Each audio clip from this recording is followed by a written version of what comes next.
Hello, magandang araw po. For today's video, gagawa tayo ng PayPal account. Pero bago pa po yan, kung bago pa lang po kayo sa channel na to, please pa-subscribe naman po sa channel. Pa-like and share na rin po ng ating video. And 2026 na. Thank you po, maraming salamat. Simulan na po natin. Pero bago po yan. Si PayPal kasi, kaya ko siya naisipan na mag-open ng PayPal account is dahil sa Meta. Nagagawa din kasi ako ng video doon sa Facebook and meron ng konti lang naman. Konting earnings. Konti pa lang yan. Konti, ibig sabihin. Sobrang konti. Charot. But sige. So, ito na po yun for today's video. Yung PayPal account ko is nandito sa phone na ginagamit ko pag nagvi-video. Pero dinownload ko po siya dito sa isang phone ko para po maturo ko po sa inyo yung step-by-step process ng paggawa. So bali, dito sa paggawa po ng PayPal account is kakailanganin lang natin ng cellphone number. Yung Philippine number yung ginamit ko. Cellphone number, inyong yung email dahil kakailanganin po yun. So, kung ready na, simulan na natin. So, dinownload ko na si PayPal dito sa aking Play Store. So, puntahan na natin siya. Ayan. Magagawa tayo ng PayPal account para sa Meta. Kasi, ang pagkakaiba guys, ito yun.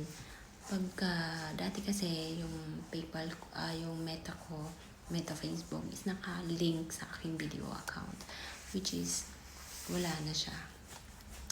Kaya naman, gumawa ko ng PayPal. At ang maganda dito kay PayPal is $25. Pwede mo na siyang masahod, which is bank account, $100 yung kanilang minimum. So, mas maganda pa rin talaga si PayPal. So, ito na siya. Yun na. Ito yung itsura ng app. So, punta tayo sa sign up. Okay? Dito sa sign up, makikita natin email agad. Ayan o. Email agad. Pero, makikita mo yung sa taas, dito, meron siyang flag. And, pipiliin natin ang Philippines. Okay. I-enter na natin ang ating email. Then, pagkatapos, next. Ayan na siya.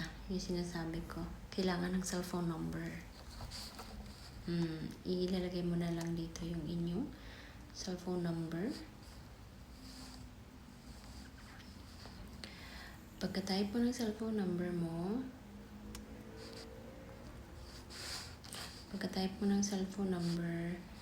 magpo-profile ka na. Ipindutin mo lang yung next. Okay. Dito tayo, hanapin natin ang Philippines.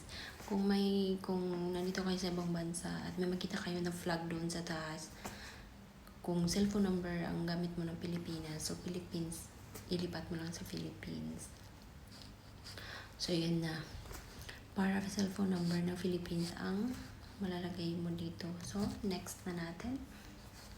Ayan na. Gagawa ka na ng password. Katulad doon sa isa kong account. So, subukan natin. Gawa tayo ng password dito. Yan. Gawa lang kahit anong password.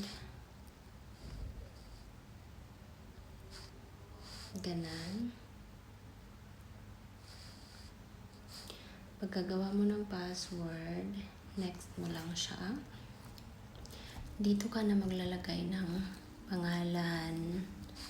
Yung pangalan mo, apelyido, middle name. So, pagkatapos, yan. Okay, next mo lang. Dito na hahanapan ng ID. So, yung inyong identification card ang ilalagay mo. Pipili ka na dito ng ID mo. Ako, identification card, nilagay ko kasi ang gamit kong ID, national ID. May passport naman dito kung gusto mo gamitin yung passport mo. Lagay mo dito yung document number mo. Then, ilalagay mo lang dito yung document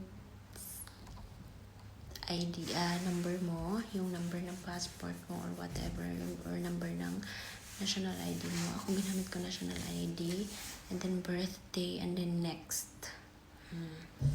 So, sundan mo na lang yung process. Napakabilis lang din yung gumawa.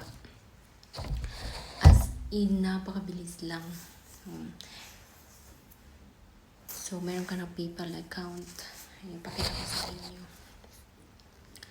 Hindi na kasi madidetect yun na meron na akong PayPal account. So, ito na yun siya. Pakita ko na lang sa inyo, guys. Yung aking account. Patunay, meron talaga akong account. Ayan siya. Ayan ang loob ng account. Yan. And then, ayan. 0. Ayan.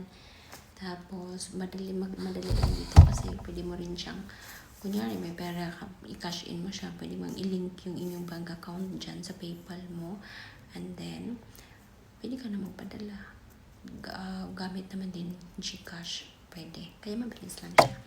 Ayan siya, okay, account. Okay, so ganun lang kabilis, guys, sobrang bilis lang talaga.